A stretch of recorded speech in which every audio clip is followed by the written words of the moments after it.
Hukumat Liglas bilan shartnomani bir tomonlama bekor qiladi. Premier ministr Sapar Isaqov chexiyalik Liglas Trading kompaniyasi shartnomani bajarmaganini ta'kidlab, tegishli ministrliklarga uni bir tomonlama bekor qilish topshirig'ini berdi. Isaqov Qirg'iziston vaqtni boy berganini, qayta tender e'lon qilinadiganini aytdi. Yustitsiya ministri Uran Ahmedovning aytishicha, mazkur kompaniya garov qatori to'lagan $1,147,000 Qirg'izistonda qoladi. Yengil sanoat, energetika va yer xazinasidan foydalanish bo'yicha davlat komiteti bu yil 28-iyulda yuqori Norin GES kaskadini va yana 12 kichik GESni qurish bo'yicha tenderda yutib olgan Liglas kompaniyasi $1,147,000 miqdorida kafolat haqini va tenderda ishtirok etish uchun talab qilingan $2 million so'mni to'laganini e'lon qilgan.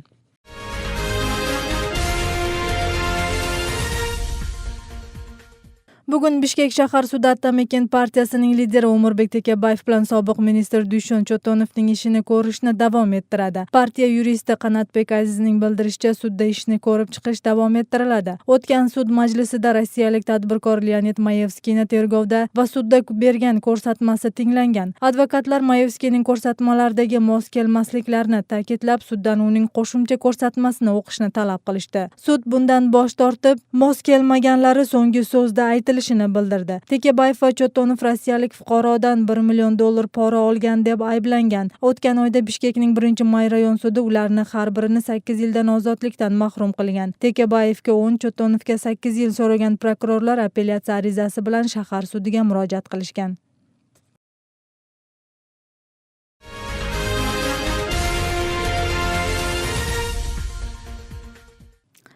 Parlamentdagi Attamaken fraksiyasining vaqtli lideri Almanbek Shixmamatovning bugunga belgilangan sudi 25 sentyabrga qoldi. 1-may rayon sudida bugungi majlis ayblovchi tomondagi guvohlar kelmagani sababli qoldirildi. Bosh prokuratura Milliy xavfsizlik davlat qo'mitasidan olingan materiallar asosida Almanbek Shixmamatovga va Hisob palatasining sobiq auditori Jusup Imonaliyev bilan Qirg'izistonda yashagan nemis fuqarosi Ali Yukselga bu yil 17 fevralda poraxo'rlik bo'yicha ish qo'zg'agan. Shixmamatovga 2011-yili Hisob palatasining auditori bo'lgan vaqtda muassasadagi bir qancha mas'ul amaldorlar bilan yashirincha til biriktirib, xizmat mashinasini sotib olish uchun qalbaki tender o'tkazishda ishtirok etgan, lavozimni suiiste'mol qilgan degan ayb qo'yilgan.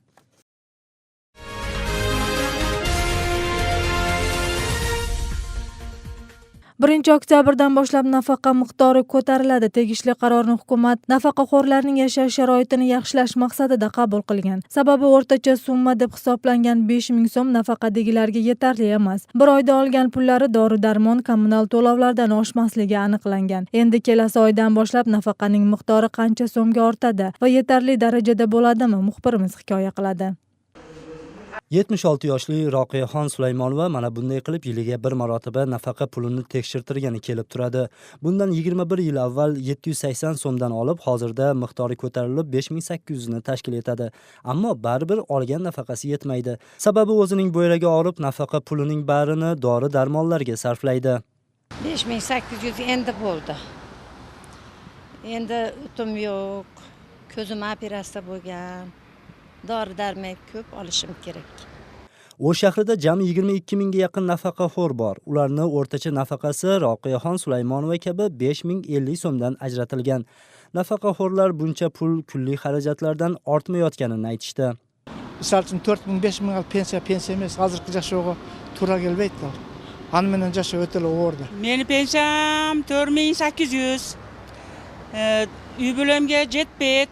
Qiynalishli bo'ladi. Biroz jo'g'irlasa yaxshi bo'lmoq. Keyingi oyda pensiya oluvchilarning ushbu orzusi amalga oshishi arafasida, ya'ni oktyabrning 1-kunidan boshlab nafaqa hajmi 520 so'mga ko'tariladi. Shunda 6000 so'mga qadar olganlarning puliga 5% dan qo'shilib, bundan ko'p olganlarning summasi 7% ga qadar yetadi. Qaror kuchga kirsa, ijtimoiy jamg'arma fuqarolarning nafaqasini hisoblab, pochta banklarga xabar beradi.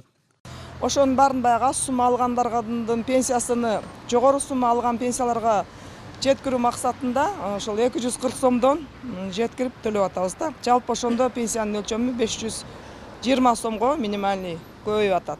Birinchi, ikkinchi guruhdagi imkoniyati cheklanganlar uchun ham shu kabi pul qo'shiladi. Uchinchi guruhdagi imkoniyati cheklangan fuqarolar uchun 50% ga ko'tariladi. Shunday qilib qo'shilgan nafaqa minimal xarajatlarga sarflanishi mumkin. Bunga qaramay har kuni qimmatlayotgan oziq-ovqatlar, kommunal to'lamlarga pul tanqisligi kelib chiqadi deydi iqtisodchi mutaxassislar. Bunday holatning oldini olish uchun nafaqa hajmini bir necha barobarga ko'tarish kerak. Buning uchun ishchilar sonini ko'paytirish lozim. Har bir жумуш аткарып эмгек акы алып аткан адамдардын бардыгы ошол эмгек акысынан кирешеден алынуучу салык деген салыкты төлөйт. Андан сырткары социалдык фондко өзүнүн чегерүүлөрү, отчислениялары бар. Ошолорду чегергендиктен мүмкүнчүлүктөр дагы өсмөк да. Shu bilan birga tahlilchilar ijtimoiy jamg'arma fuqarolarga nazoratni kuchaytirish kerakligini aytishmoqda. Sababi to'lovlardan qochib, mehnat haqqining summasini kam ko'rsatgan faktlar bor. Ta'kidlab o'tsak, har yili nafaqaning miqdori 200 so'mdan 500 so'mgacha ko'tariladi. Masalan, 2015-yili nafaqaning o'rtacha miqdori 4790 so'mni tashkil qilsa, bu yilning oxirida 5570 so'mga yetadi. Nurjamol Barg'ibayeva, Davron Asfxonov, Qimmatbek Abdusamato'g'li, Intimaq.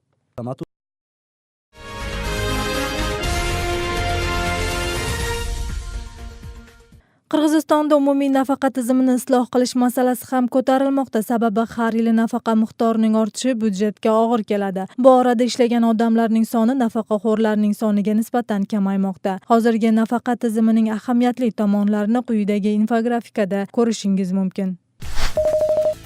Qirg'izistonda pensiyanın o'rtacha ko'lami 5713 so'mni tuzat. Akırkı jolu o'tgan yilning oktyabrында pensiya 420 so'mga ko'tarilgan. Bирок азыркы 1 aylık жашоого керектүү акчанын эң аз көлөмү 4858 so'mni tuzat. Азыр Кыргызстанда 605 миңден ашык пенсионер бар. Алардын 90% 2000 сомдон 10 000 сомго чейин пенсия алышат. Өлкөдө 37 адам 50 000 сомдон жогору, 2000 пенсионер 15-30 000 сомдон аралыгында пенсия алышат. Ири өлчөмдө пенсия алгандардын аты жөнү сыр сакталат. Пенсия кайсы каражаттан төлөнөт? Ардактуу эс алууга чыккандарга пенсия азыр иштеп жаткан кызматкерлердин эсебинен төлөнөт. Өнүккөн өлкөлөрдө бир пенсионерге 3 жумушчу туура келсе, Кыргызстанда бир пенсионерге 1,3 кызматкер туура келет. Пенсия чегерүү жараянына токтоло кетели. Сиздин айлык маянаңыз 10 000 сом дейли.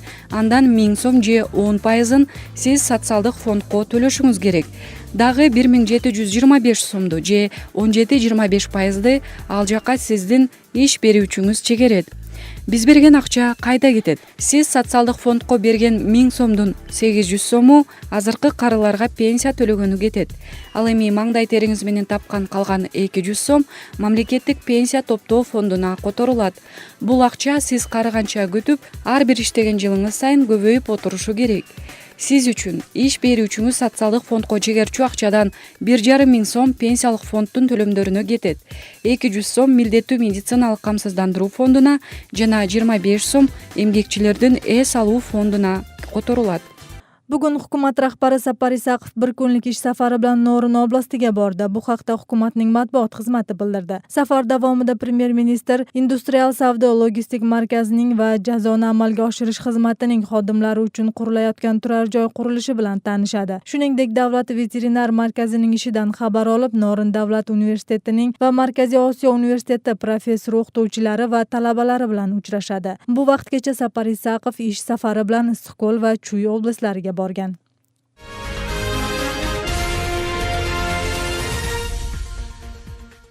Turkmanistonning Ashxobod shahrida bo'layotgan 5-Osiyo o'yinlarida Qirg'iziston sportchisi Abdurahmon Hoji Murtazaliyev oltin medal sohibi bo'ldi. Musobaqaning rasmiy saytidagi ma'lumotga ko'ra 18-sentyabrda jiu-jitsu sportining nevaza turidan 85 kilogramgacha bo'lgan og'irlikda kuch sinashgan Murtazaliyev finalda Birlashgan Arab Amirligi sportchisi Balxol Xalfan Humayit Xalfani mag'lub qildi. U finalgacha 4 uchrashuv o'tkazib, Iordaniyalik ikki raqibini Bahraynlik va Turkmanistonlik sportchilarni yengib, oltin medal uchun kuch sinashishga imkon oldi. Murtazaliyev olgan sovrin hozircha Qirg'iziston hisobida birinchi oltin medal bo'lib hisoblanadi. Bundan tashqari Qirg'iziston hisobida 3 kumush va 4 bronza medali bor. 18-sentyabrda turkman kurashidan qirg'iz polvonlari sovrinli o'rinlarga erishib 3 kumush va 3 bronza medalni olishgan edi.